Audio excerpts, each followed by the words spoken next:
అమ్మనే మాటకి అర్థం వాడికి తెలియనే తెలియదు. అమ్మనే మాటకి తల వంచేవాడు నా కొడుకు శౌర్య. నా కొడుకు అని ప్రమీల శౌర్య గురించి చాలా మంచిగా చెప్తుంది.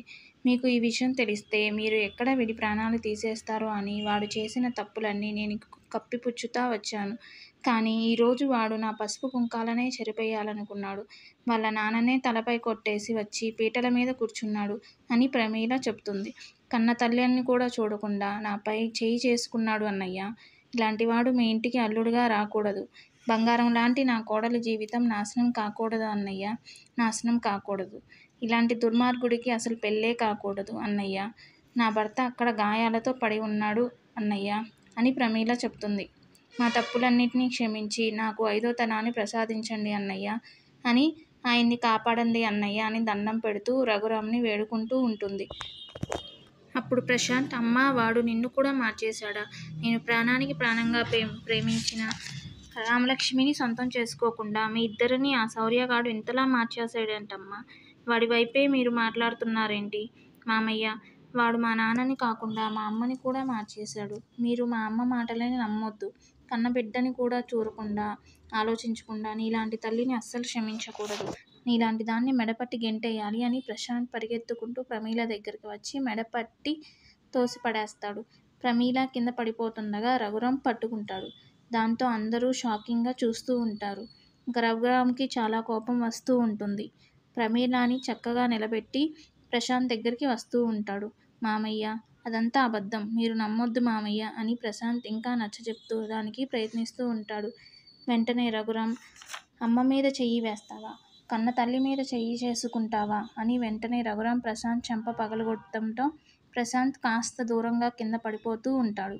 వెంటనే కింద పడిపోయిన ప్రశాంత్ని పైకి లేపి శివరాం కూడా 2 చెంపలు పగలగొట్టేస్తాడు. దాంతో ప్రశాంత్ మళ్ళీ రఘురాం కాళ్ళ దగ్గర పడిపోతాడు.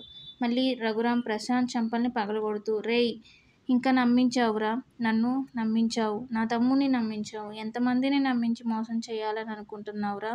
నీలాంటి వాడిని అస్సలు క్షమించకూడదు, ప్రాణాలతో ఉండనివ్వకూడదు. మాలాంటి ఆడపిల్లల మీద చెయ్యి వేసేంత మొనగాడివిరా నువ్వు? ఇంత ధైర్యం ఉంటే మా ఇంటి ఆడపిల్ల మీద చెయ్యి వేయాలనుకుంటావు? తెలియక చేస్తే పొరపాటు, తెలిసి చేస్తే అది తప్పు, ఆశతో చేస్తే అది ఇంకా పెద్ద తప్పు, అత్యాశతో చేస్తే అది ఇంకా క్షమించరాని తప్పు అని రఘురాం కాలితో ప్రశాంత్ని కింద పడేసి మరీ చితక్కొడుతూ ఉంటాడు. అప్పుడే ఆద్య, జానకి, వెంకట్రావు అక్కడ నుండి పక్కకు వెళ్తారు. అక్కడ ఉన్న పూల ప్లేటును తీసుకొని రఘురాం ఆ ప్లేటుతో ప్రశాంత్ని చెంపలు పగలగొడుతూ చితక్కొడుతూ ఉంటాడు.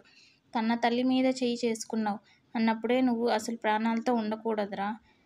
నీకు అసలు ప్రాణాలతో ఉండే అర్హతే లేదు. ఆడవాళ్ళ మీద నువ్వు చెయ్యి చేసుకుంటావా? నువ్వు ప్రాణాలతో ఉండకూడదురా అని రఘురాం అక్కడ ఉన్న పెద్ద దీపపు కుండని తీసుకొని పొడవడానికి ప్రయత్నిస్తూ ఉంటాడు. నాన్న, చంపేయ్ వాడిని, వాడిని చంపేయ్ అని రామలక్ష్మి అరుస్తూ ఉంటుంది.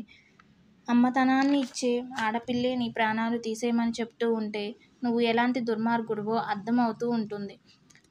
అసలు నువ్వు ప్రాణాలతో ఉండకూడదురా, ఉండకూడదు అని ప్రశాంత్ గుండెలపైన కాలు పెట్టి రేయ్ అంటూ దీపపు కుండతో పొడవబోతూ ఉంటాడు. అప్పుడే పోలీసులు రఘురాం గారు అంటూ అక్కడికి వస్తారు. ఏమండి, ఆ దుర్మార్గుడి ప్రాణాలు మీ చేతులతో పోకూడదండి. మీ చేతికి రక్తపు మరకలు అంటుకోకూడదు అండి. నేను వెళ్ళి పోలీసులను పిలిపించానండి, వదిలేయండి, పోలీసులే చూసుకుంటారు అని జానకి అంటుంది.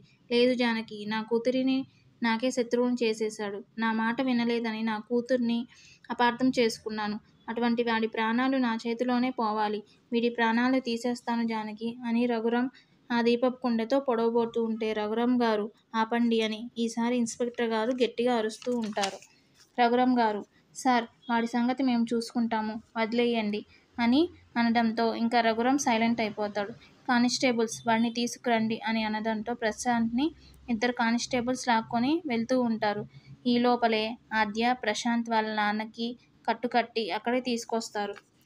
ఆయన ఏడుస్తూ రఘురాంకి దండం పెడుతూ, అయ్యా రఘురాం గారు, నా బిడ్డ ఎక్కడ? నా బిడ్డ శౌర్యాన్ని కాపాడండి.